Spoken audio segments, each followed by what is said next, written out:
class today we're going to be learning about bufflegrass, and bufflegrass is a plague like weed that is invading the state of Arizona. By making this rap song, by doing their own research, by choosing this problem that faced their community, then they were able, or this teacher was able to create something that a lot of people are really looking towards, students who love the learning process. And I'm going to begin to read off the quote as well. Using the social networking tools of our age, this one Tucson teacher and a small group of students began to educate politicians, farmers, and Facebook fans like me. Using 21st century tools, they become advocates for their own local community. So one of the things that I like best about this example, the March of the Bufflegrass, is the fact that this project made the learning relevant to kids, because as I said, it wasn't the teacher standing in the front of the classroom saying, hey, we're going to learn about bufflegrass. By taking ownership over their learning, these students became interested in the issue and had an impact outside of their classroom.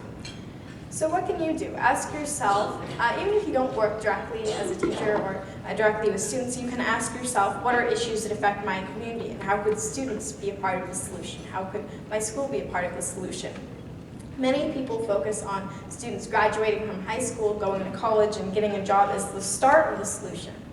But I believe that students can begin making a difference at the same, in school at the same time. In other words, make a difference no matter how young. A classroom where students have the opportunity to solve real-life problems and engage in service learning, I believe, is an innovative classroom.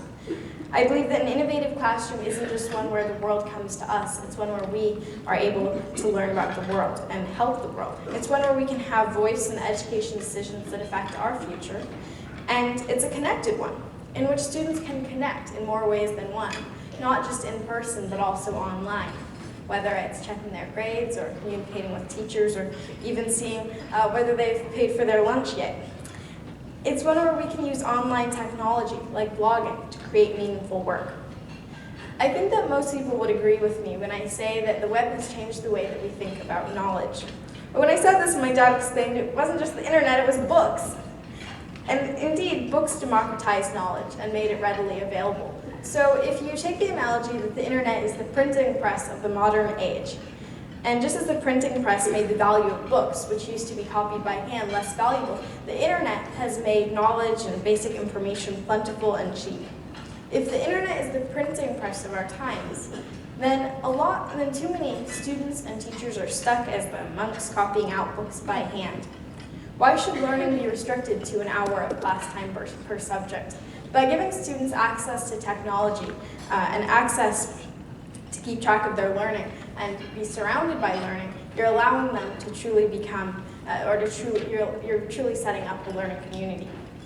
But some of the things which make good classrooms aren't things which are new or technological at all. They have to do with approaches which have been around as long as the profession of teaching. Think back to some of the best teachers you had.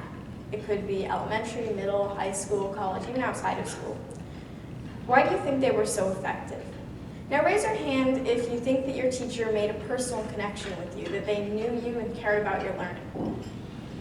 I'm seeing pretty much all raised hands. And it's this personal connection that teachers strive for when they communicate with their students, because after all, learning is about connecting. Not only connecting facts and places and ideas, but also connecting people. And you have to ask yourself, what is the educator's role? Maybe administrative changes, overseeing projects, all important things, but probably one of the most important things is to form personal connections with students. If you think back to your best teachers, they probably weren't the ones who stood at the front of the class and read line by line out of the textbook. They were the ones who took personal interest in your learning. Personal relationships can affect how well students learn even before they get to be of school age. I was at an event called TEDx Rainier where I heard speaker Patricia Kuhl talk about early childhood development, and she talked about studies that she'd done with babies and their aptitude at learning new languages. As she said, when babies are born, they're basically citizens of the world. They can recognize the syllable sounds that come from many languages, not just the one that they're born into. But after constant exposure to one language, they become nationalized. They pretty much lose that ability. When that was counteracted, when American babies had a Mandarin-speaking research assistant come to their house regularly, much like having a Chinese relative in the home, as she put it, the babies kept recognition of that language's unique sounds. However, hearing Mandarin on audio or watching a television program with Mandarin didn't have an effect. So what does that mean? It goes to show the importance of personal connections. I know that many of you, as teachers, have made personal connections with your students, but I also realized through coming to this conference, I realized how incredibly important behind-the-scenes work can be. That is, by making student information more accessible to us and to our parents, you're facilitating connections, not only between us and our teacher, the student, and their progress, but between our families and our schools. And so when you think about this, actually, at first coming to this conference, I was expecting that probably a lot of you would be very good with technology, and that not all of you would be teachers necessarily directly working with students. And so I was thinking a little bit, I want to talk about personal connections.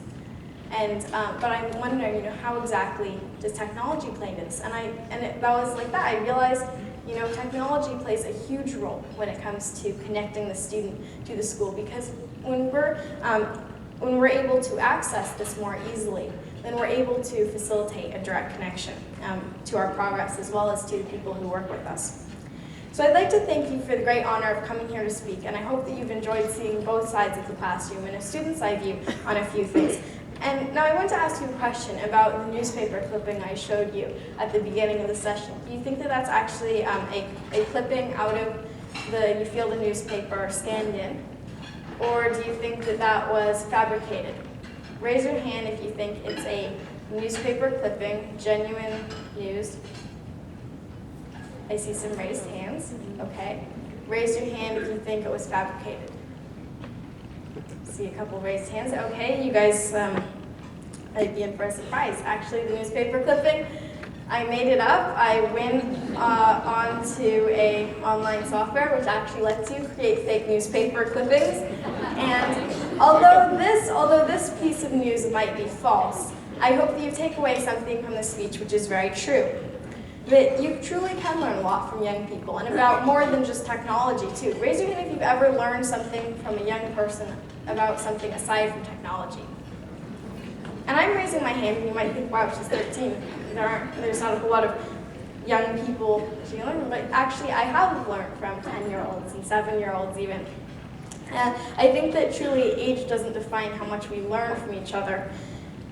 And when you think about it, the best relationships are reciprocal. When was the last really good friendship you had with someone who never wanted to know what you thought? In business or government or even education, it's easier to listen to someone when they listen to you. When I feel respected, I'm more likely to return that feeling. What is it exactly that you can learn from your students?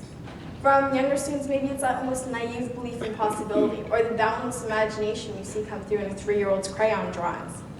It's obvious that just as kids can learn a lot from adults, adults can learn a lot from kids.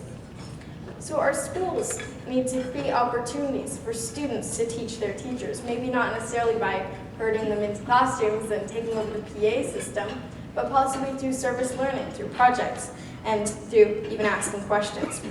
At the Kids Conference I organized TEDx Revenue, we heard from all these speakers about issues of education and environment, all these things. And when they spoke about education, they spoke about all these education decisions which had been made and which affected them directly. And in every case, these had been made without their input and without asking them, what do you think about this? And that's a shame, I think. It's something that we need to fix. At my house, we have a book of brain teasers, and one of them tells a story. A boy is in an accident. He goes to the hospital. The doctor comes over, and the doctor says, "This is my son." His dad is not at the hospital. So how is this possible? Well, of course it's possible because the doctor is his mother, and what that does apparently is play on cultural perceptions of doctors always being men. I'm not sure if it works so well today because we know a lot of women doctors, but what is the average age of the person that you think of when you hear the word teacher? Probably an adult. I want you to change that image. Why does the teacher always, every single time, have to be an adult? And you can think of a comparable riddle on your own. I've been switching teacher hats and student hats over the course of the speech, but really you shouldn't have a teacher hat and a student hat. You should always have one hat, because everyone has something to learn, and everyone has something to teach. Teaching and learning is a two-way street, but unlike on the real street, there's no driver's age requirement. I would like to thank you for all the work that you do on behalf of students like me. Whether you're a teacher, child, or student, I also encourage you to think about what you each can learn from the other. After all, it's only when we know how to learn that we truly know how to teach. Thank you.